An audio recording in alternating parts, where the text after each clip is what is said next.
மாவட்டம் செம்பனார்கோவில் ஒன்றியத்தில் கலைஞரின் கனவு இல்லம் திட்டத்தில் 700 பயனாளிகளுக்கு வீடு கட்டுவதற்கான ஆணைகளை எம்எல்ஏ நிவேதா முருகன் வழங்கினார்.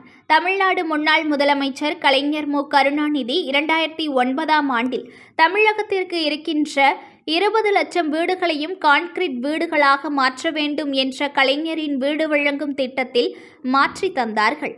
அதை தற்போது தமிழ்நாடு முதலமைச்சர் மு. ஸ்டாலின் கலைஞரின் கனவு இல்லம் திட்டமாக ஒரு வீட்டிற்கு 3,50,000 வீதம் கிட்டத்தட்ட இந்த ஆண்டு 1 லட்சம் வீடுகள் கட்டுவதற்கு 3,500 கோடி ரூபாய் ஒதுக்கீடு செய்துள்ளார்.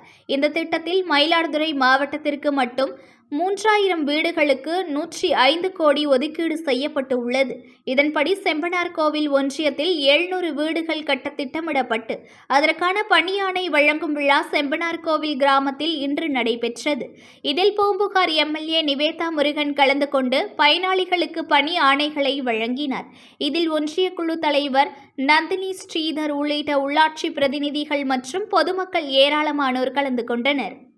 News1 தமிழை லைக் பண்ணுங்க, கமெண்ட் பண்ணுங்க, ஷேர் பண்ணுங்க, மறக்காம சப்ஸ்கிரைப் பண்ணுங்க.